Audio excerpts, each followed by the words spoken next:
ইবাদত কার জন্য? জোরে বলো। কার আদর্শে? মদিনাওয়ালা নবীর আদর্শে। কিন্তু মা বাবার বরদোয়া নিয়া না, মা বাবা বরদোয়া নিয়া না, সাবধান। নফল নামাজে দাঁড়াইছো, আম্মাজান যদি ডাক দেয়, কঠিন ভাবে যদি ডাক দেয়, নামাজ বাদ দিয়া মায়ের ডাকে সাড়া দিতে হবে, এটাও ইবাদত। আল্লাহ পাকের যে আয়াত আমি কোরআন থেকে পড়েছি, আল্লাহ মানুষ বানাইছেন এক কাজের জন্য, ইবাদত। কার ইবাদত? আপনাদের ঘুম আসতেছে? রাতে কেউ ঘুমায়? যদি কেউ ঘুমায় এটাও মিছা কথা। বাঙালির ঘুম জবাই করেছে গজবের মোবাইল। সারা রাত মোবাইল নিয়া কবিরা গুনাহ কবিরা গুনাহ কবিরা গুনাহ করে কাটায়, সকালে ঘুমায়, ফজরের আগে ঘুম পড়ে যায়।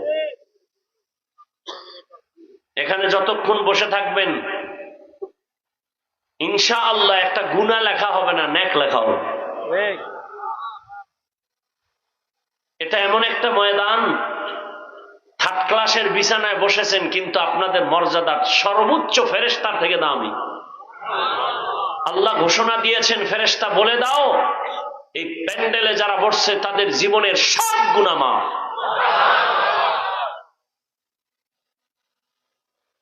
এখানে আসতে কপাল লাগে, যে কেউ চাইলে বসতে পারে না।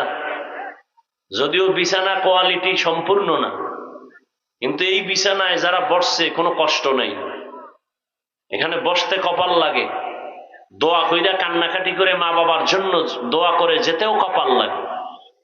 অনেকে আসছে, মানসারামপুরের এই অঞ্চলে মাহফিল হচ্ছে, আসছে ঠিক, কপাল খারাপ, প্যান্ডেলে ঢুকতে পারে নাই। এরা কোথায়? দোকানপাটে গল্প গুজবে বসে বসে তাজা তাজা কবিরা গুনাহ করতেছে। মিথ্যা বলছি? কেউ আবার মহিলা প্যান্ডেল তাওয়াফ করতেছে। বছরের একটা দিন তারিখ দেওয়া ছিল, আজকে সাক্ষাৎ হবে, মোলাকাত হবে। এতদিন শুধু মিস কল ছিল, এখন রিসিভ হচ্ছে। দোকানে পাটে, আরে এখানে জান্নাতের বাগান, সওয়াবের বয়ান চলতেছে, পাশে মার্কেট জাহান্নামের বাগান। ওয়াজের উপলক্ষে মার্কেট কেন? হ্যাঁ, দূরের থেকে আসছেন, একটু চা বিস্কিটের প্রয়োজন হতে পারে, সেজন্য দোকান থাকবে। কিন্তু এমন দোকান বসবে কেন যেখানে মহিলা মেয়েরা আসবে? খেলনার দোকান কেন? বেলুনের দোকান কেন? ঘুরে টুরে একটা প্লাস্টিকের মাছ কিনছে আর একটা বেলুন। ম্যাডাম কয় অজের থেকে কি নিয়ে এসে? বলে আলহামদুলিল্লাহ, মোনাজাতে বেলুন কবুল করে নিয়ে এসেছি। আল্লাহ হেদায়েত দান করুন। রাগ করতেছেন? করলেও কিছু করার নাই। আমি জাহান্নাম থেকে বাঁচাবার মোহাব্বত নিয়ে বলতেছি, কারোর সাথে আমার দুশ্মনী নেই। এ কথাগুলো আমরা না বললে কে বলবে? সত্য কথাটা আপনাদের না শুনাইলে কে শোনাবে? মানবেন কিনা সেটা আপনাদের ব্যাপার, বলবো কি বলবো না সেটা আমার ব্যাপার। ওখানে কবিরা গুনাহ হচ্ছে, তাজা তাজা, ওই গুনার দায়ভার কে দিবে? আল্লাহ হেদায়েত দান করুন। বাংলাদেশে উল্লেখযোগ্য একটা জায়গা আমি পেয়েছি, লক্ষ লক্ষ লক্ষ লক্ষ মানুষ বসে থাকে, হাজারো শত দোকান, খেলনার দোকান নাই। এই 3-3.5 দিন 4 দিন পর্যন্ত মানুষ ওখানে চাইলেও দুনিয়া পায় না। একটা মহিলা নয়, একটা যুবতী না, একটা বাচ্চা মেয়েকেও লক্ষ লক্ষ মানুষের ওই প্যান্ডেলে পাওয়া যায় না। কোথায়? যাই খুঁজা দেখাইও। ঘুরতে তো কত জায়গায় গেলা, একবার যাইও। আল্লাহ সবাইকে হেদায়েতের দৌলত দান করেন। তো ইবাদত করব কার? আল্লাহ। কেন? আল্লাহর মোহাব্বত পাওয়ার জন্য। আল্লাহর মোহাব্বত নিয়ে মরতে পারলে আল্লাহর সাথে মোলাকাত হবে। সে ইবাদতটা কেমনে করব? আমরা মনে করি ইবাদত তাসবিহ টানো, যায় নামাজে বসে সারা রাত, দিনের বেলা রোজা রাখো। না, ইবাদত একটা চাদরের নাম, পুরা জিন্দেগি ইবাদতের চাদরে আবৃত। এক কথায় মানুষ দুনিয়াতে আসার থেকে মৃত্যু পর্যন্ত যা করবে সব ইবাদত। ব্যবসা করবেন ইবাদত, চাকরি করেন ইবাদত। ইসলাম পালন করে জান্নাতে যাওয়ার পথ বড় সহজ।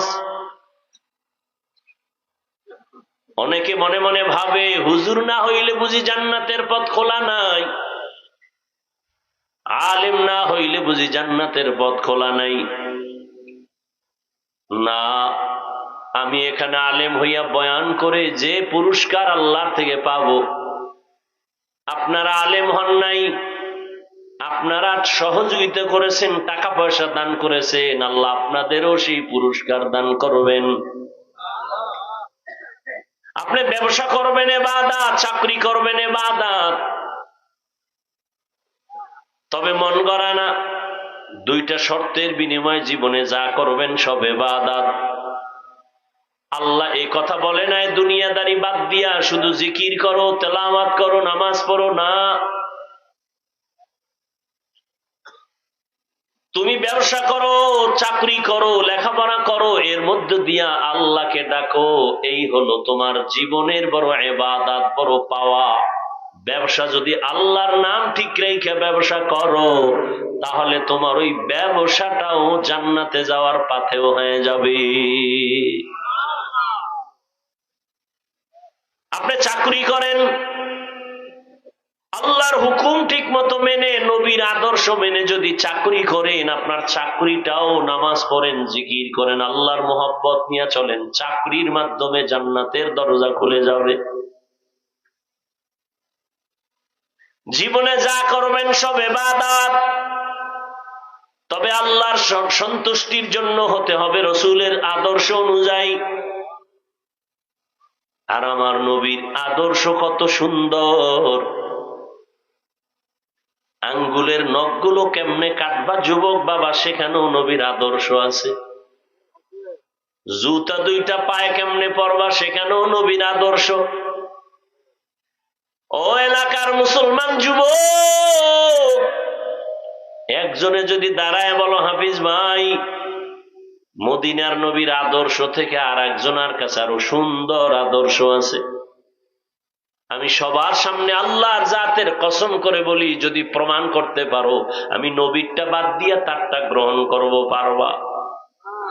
কেউ যদি দাঁড়ায় বলো মদিনার নবীর আদর্শ থেকে শেখ মুজিবুর রহমান সাহেবের আদর্শ অনেক সুন্দর, আমি নবীরটা বাদ দিয়া শেখ সাহেবেরটা নিব।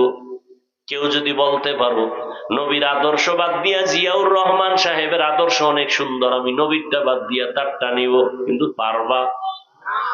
শুধু কি তাই?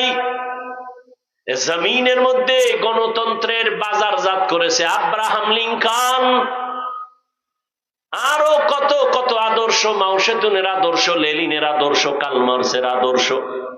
এক কথায় জবাব, দুনিয়ার সবার আদর্শগুলো না পাক, একমাত্র মদিনাওয়ালা নবীর আদর্শই হলো পাক।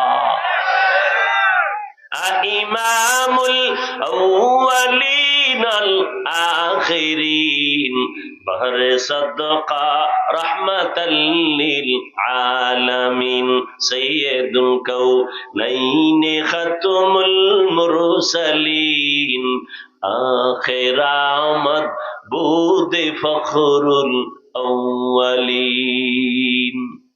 মন গড়া ইবাদত কার আদর্শে?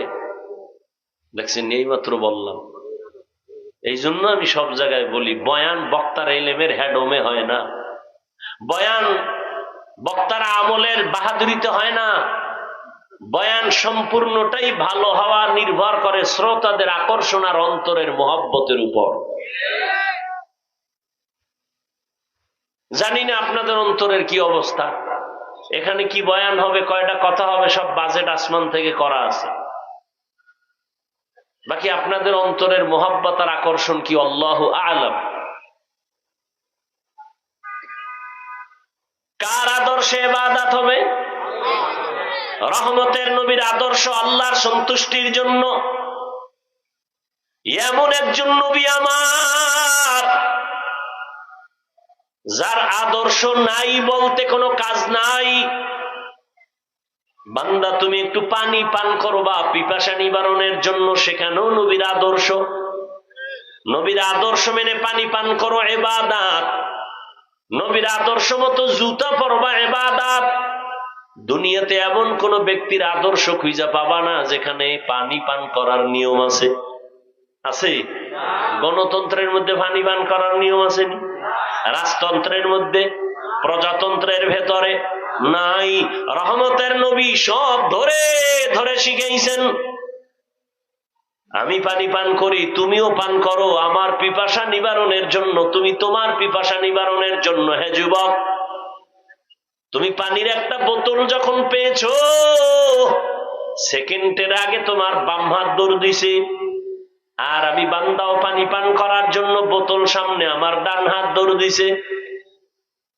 তুমি বাম হাতে বোতল দইরা এরপরে বাম হাতে পানি টান মারলা, আধা লিটার নাই, এক টানে শেষ। আমিও পানি আধা লিটার নিলাম, তবে আমি এক টানে পান করি নাই, আমি 3টা ধাপ দিয়ে পান করলাম 3 শ্বাসে। আমারটা ইবাদত, তোমারটা ইবাদত হয় না কেন? নবীর আদর্শ নাই। জুতা তুমিও পরো, আমিও পরি, নাকি আমরা জুতা ছাড়া? কিন্তু তোমার তো চিন্তা নাই। আমি তো জুতা পরার সময় ইবাদত হিসাবে পড়ি।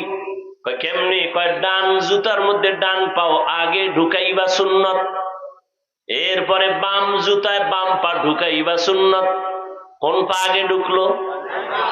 এবার দোনো পাও যখন ঢুকছে দাঁড়াও, এবার প্রথম কদম দিবা ডান পা দিয়া, সুন্নত।